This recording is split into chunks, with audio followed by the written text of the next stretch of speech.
Banditos, it's that time. Season 2 has brought us a brand new hybrid skill build. Yup, what you're looking at is a Virtuoso gear set hacked into a 6 skill tier hybrid skill build. The synergies are absolutely amazing, unlike anything we've seen before. Let's get into it.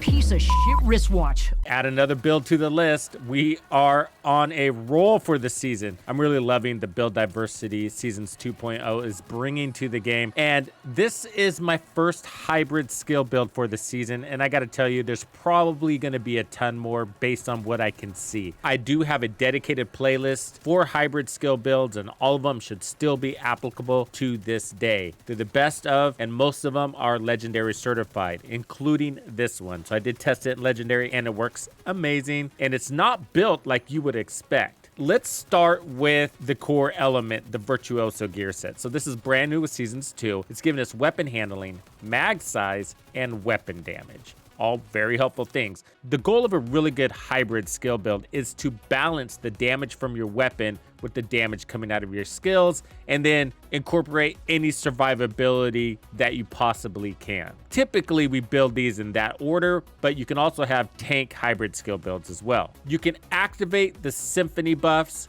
using your skills. I think they anticipated that, because if you read closely, it says killing an enemy. It doesn't say killing an enemy with your weapon, but the kill will apply just weapon damage. So the kills don't buff your skills, but the skills will buff your weapon. This description kind of hurts my head. I'm sure it hurts yours too. So we're just going to talk about what applies. And our main is an assault rifle, so we're going to be focusing on that. So when you kill a target further than 25 meters, you're going to get 20% weapon damage to our assault rifle, and then we're going to get 25% bonus armor for 15 seconds. Killing an enemy within 25 meters is going to provide the same 20% weapon damage to our assault rifle, but now we're going to get 30% headshot damage too, and that'll last for 15 seconds. So no matter what distance we're killing enemies at, we're always going to get 20% weapon damage. Intermittently killing enemies from both ranges will build up stacks. You can have up to 4, and once you get there, both bonuses are going to kick in at the same time. So we'll have active the 20% at close range and the 20% at long range. And then that damage is doubled. So they're going to be active at the same time,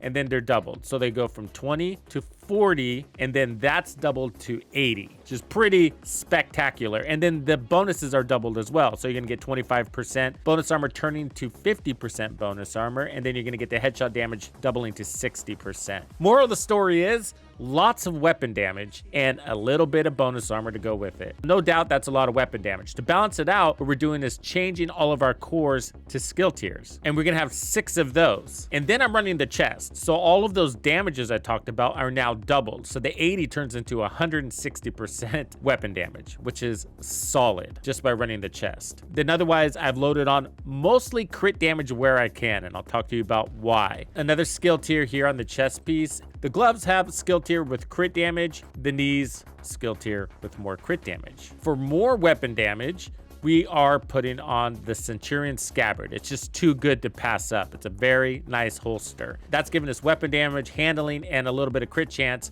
And I'm playing into number 1. Rate of fire increased by 20%, and then we're gonna get another 20% weapon damage. You're probably seeing here that our weapon is gonna be quite strong. What I do here is make sure that I have the hollow Centurion helmet, the one that's not filled in white, set to my primary weapon. For the backpack, to bring in a little bit of survivability, I have a Palisades here. I put a skill tier on it. It's got a little bit of regen, some skill haste. I'd prefer skill damage there if I could. And then I put crit damage, and I'm running combined arms. I chose combined arms because we put so much emphasis on our weapon. We're going to be shooting a lot, and that means we're going to be maintaining our uptime for combined arms. We're going to be maximizing it because it resets every 3 seconds, and 25% total skill damage is nice. Very good for both of our skills. And then we're going to get that 10% armor on kill, whether our skills get the kill or our weapon get the kill. Or synergy. So when our skills are out there killing and we're buffing them, they're going to be activating our armor on kill as well as our symphony bonuses for us. I'm running technician for the final skill tier. It also gives us 10% more skill damage. Now, the primary weapon is the test subject. Now, I decided to run the test subject because it has perfect in sync. This is more weapon damage and more skill damage. So hitting an enemy grants 20% skill damage for 5 seconds. Using a non-shield or using the skill to damage an enemy gives us another 20% weapon damage. And then when both are active, which is going to be always, we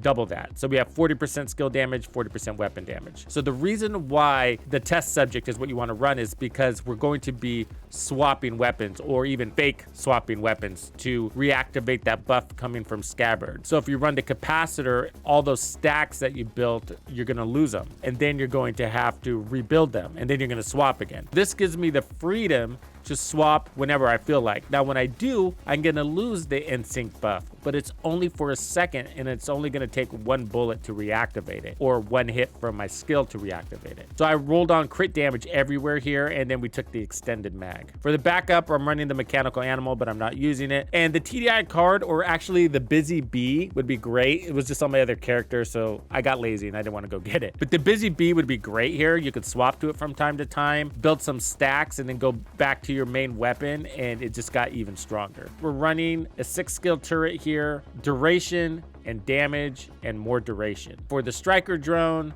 I got duration, damage, and health. You're going to be wanting to turn on modifiers for this one, and you get to your modifiers by going up to this device and then activating it here. You have global modifiers, active modifiers, and passive modifiers. I created this document to help us understand and explain them. For global modifiers, we're primarily going to be playing into the 150% amplified damage to targets over 25 meters. So that's a lot of damage. And our turrets are going to be able to take advantage of that too. But we're also getting the other damages at other ranges, which are 1.2 or 120% amplified damage at short range, and then 135% amp at medium ranges. We like the long range or even the short range, but we like the long range because that's one of the ways we could just totally avoid requital. And so when you lock in at the long range, requital is bypassed, so no more killing yourself. So the only thing you have to worry about are status effects. The nice thing is that skills are going to be pulling aggro away from you, so that's less status effects headed your way. For the active modifier, we're going with my favorite, which is all out. This thing is just king. It's going to increase weapon damage by 5%, stacking up to 300% weapon damage. And that happens over 50 seconds once you activate it. So in order to turn this on,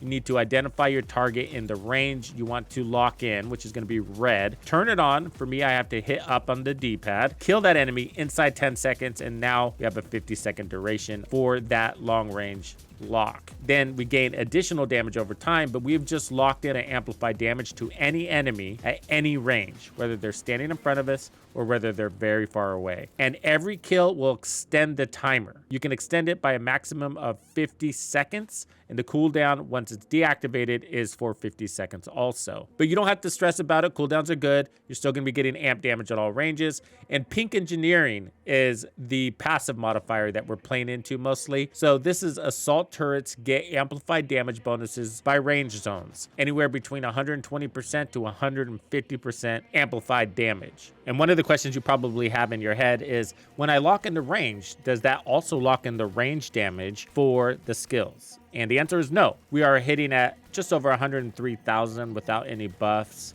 to this dude with my long range damage locked in, and this guy's in mid range. And when it expires, the damage doesn't change. It's still applying the mid range damage. So no matter if I lock in at long range, my skill is not locking in at long range damage. It's only going to apply for my weapons. If you look here on my primary weapon, it shows that I have 52% crit chance and 123% crit damage. But I've minimized all the crit chance on the build, so there's no way we have 52% crit chance. And as you can see on that icon down below, it's because we have retribution stacks here that give you up to an additional 50% crit chance on your build. We have so much weapon damage on this, including DPS boost from the Scabbard, that crits aren't the main emphasis. So I'm okay with the crits cycling up or down as they do. What I do try to do as a strategy is get my crits really high by shooting targets in the medium range.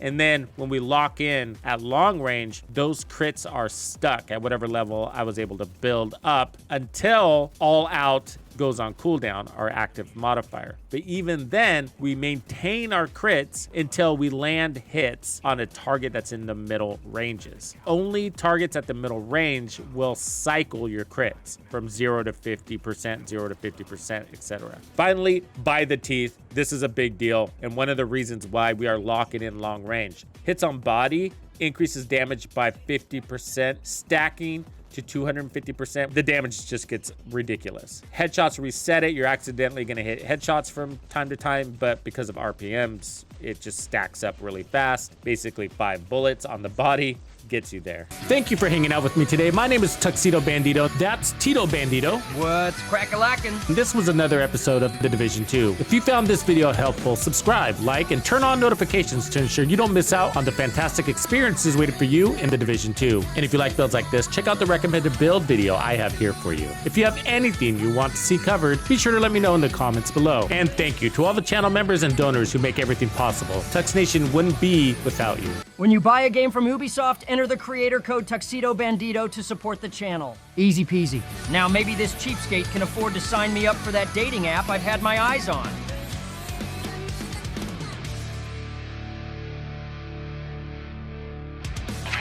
Follow me. I get it.